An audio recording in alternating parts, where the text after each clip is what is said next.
Well, boys and girls, I'm really excited to tell you we reached a milestone. So, I was off for a whole week during spring break, and I spent the majority of that time working on the car. And although I haven't had time to shoot another video, I have done quite a bit. Let me show you. So, here's the transmission. I picked it up from the shop. It's been totally gone through. It's got new synchros, bearings, everything. It's ready to roll. And here's the engine. I put all new accessories on it. The heads have been totally worked. They're GT40s. And I mean reworked. They're not ported or anything. It's got a F303 cam. This is a CarTech 5.0 intake. And good sized throttle body. I need to bolt the intake up, but otherwise it's ready to go. I'm not sure if I'm gonna bolt the intake up before I put it in the car or not. I'm thinking it'll be easier to put in the car without it.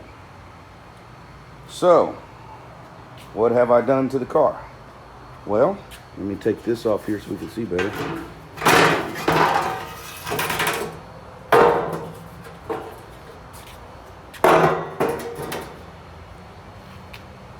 I've run brake lines.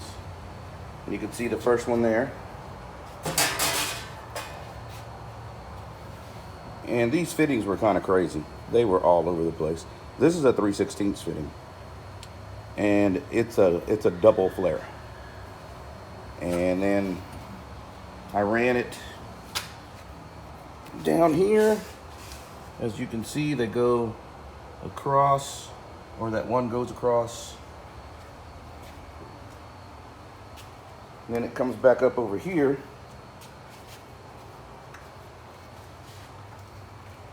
And then runs up here and over to the master cylinder. And then I've got two other lines running out of the master cylinder. So that one goes here. And that's a 14 millimeter. It took me forever to find that thing. And as you can see here, it's another 3/16 and a 3/16 down here. Now here's the kicker. And it took me forever to figure this out. The master cylinder actually uses bubble flare, not double flare, bubble flare with a B. Okay, and this thing was impossible to find. So I had to figure that out. But anyways, I figured it out and basically ran all the lines through here. This one goes straight over to the left side. And as you can see, that fitting is a different color.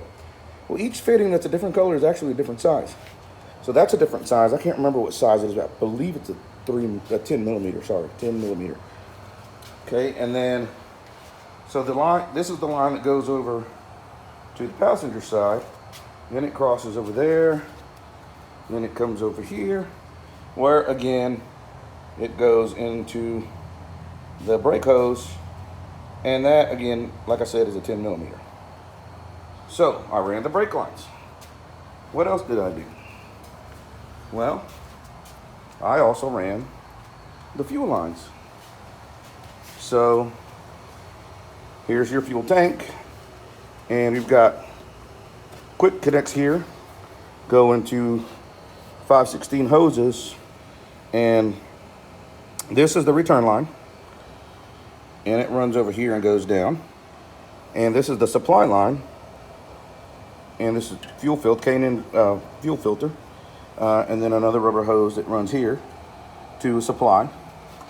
And that runs down here underneath. And as you can see, both those lines run across the bottom there. I have my son holding a light because it's starting to get dark, but I wanted you to be able to see that clearly. And then they run up here.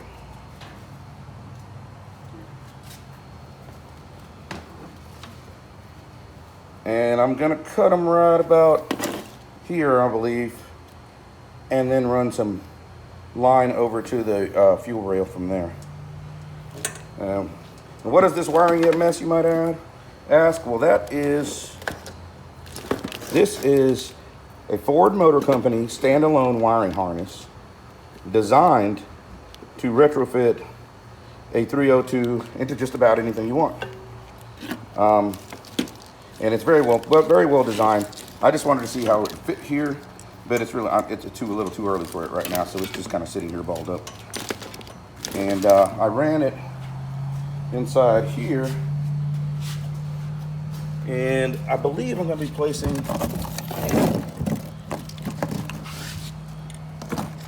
the computer right about here, like that. Okay. I started playing with the dash and where everything's going to go, and I believe I'm going to leave it as is, but you can see I've circled a spot there on the dash. Well, I'm going to omit the oil temp sender, and instead of an oil temp sender, I'm going to be using this radio that fits in the dash, and it has the same look as my gauges. And for speakers, I think what I'm going to try to do for now is put them in here facing down. I've got some extra support brackets, so I'm going to make some kind of mount for the two speakers. I have two 6.5s that are four-way speakers, and I'm going to try to place them right above the knees of the passengers and driver's side, and see how that works out. I also mounted the steering, so it goes into the power steering rack here, and then there's a bearing here, and you have to drill this hole, and that works out well. I had to space this out with a couple of washers, because otherwise, if you see here, that's very close. See where that turns? And I'll probably take this out and paint it before I do final assembly, because it's starting to look a little rusty. But as you can see here, there's hardly any room there. But since I spaced it out, it moved it out about a ½ inch. Or before that, it was actually touching. And then that goes over here, and two clips go into here and here. I'm not going to put those in until final assembly, because once you get that in this tube, it's really hard to get out.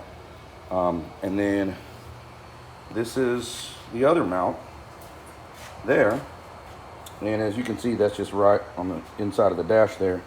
And there's two of these, one on each end, and there's an Allen head there, and once you tighten those up, it keeps the shaft from moving in and out. But as you can see, we're in a pretty good place now. Well, what else did I do? Okay, so I got this wiring harness from the Mustang Medic. It's designed for a carbureted car. And why did I do that? Well, because I have an engine management system on a different harness. So this is bare bones just a chassis. It does have a connection for a couple of the cinders, but I'm not sure which one. I might be using the ones on this harness, or I might use the ones on the other harness. I have the ability to use them to connect the cinders to either harness, so I'm not sure. I'm going to see how it works out. But this is the fuse panel, and it'll end up going right about there with this bracket that you see here. And then you've got these wires that run behind the dash. And this is a hazard switch. I might be switching this one out for a different one. And then these are all labeled. They do a very good job of labeling everything. I see this one says ignition. This one says start. So you get the point. They're all very well labeled, and they're pretty much the right length. I haven't found one yet that I might need to cut. This one here, for example,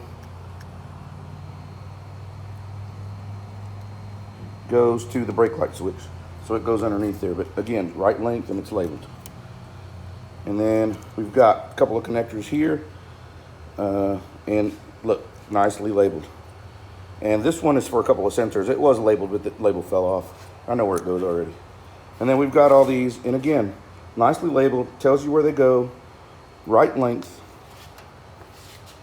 And let's see, where does this one go? This one goes to the fan, and it says it right there, to the fan motor. And if you look at the length, boom, right on the money. And these go to the front lights, and again, just the right size. And that looks like a ground, and yes, it's labeled ground. And you got the same thing on this side. This is actually the alternator, so that goes in there. And then headlights. Okay, let me show you the rest of the wiring. So there's a couple here. One goes to the transmission. The other one goes to the rear harness. And those run in the tunnel. You can barely see them there, but I'll show you where they come out on the other side. And they come out here. And as you can see, that one's gonna run along this side. Haven't buttoned it up yet, but that's where it goes. This is labeled left-hand tail lights. This is the inertia switch, which will be mounted right in here somewhere. Then you got backup lights. This connects to the gas tank. And you see how awesome these guys are. I mean, everything just connects to where it goes. And everything is the right length. And I'll show you this later, but he includes connectors for this end that you can crimp onto your lights so that they just plug and play. All right, so I've done all that.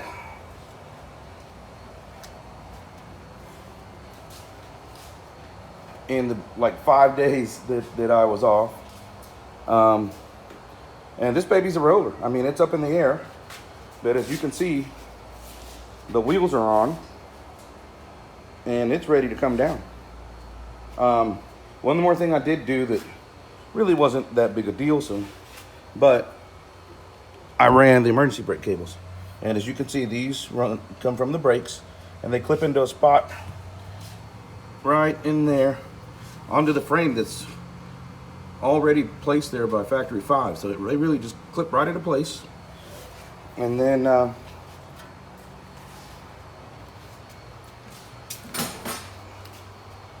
handle goes here.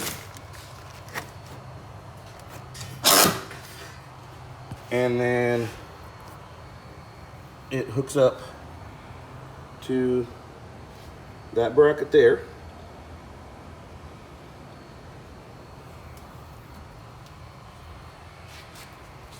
And that's pretty much where we are today. So what's next? Well, I'm gonna set it down and I'm gonna see if I can't get the engine and transmission in it. And from there, we just got some wiring to do and possibly some fluids to fill up. But as you can see, this baby's ready to roll.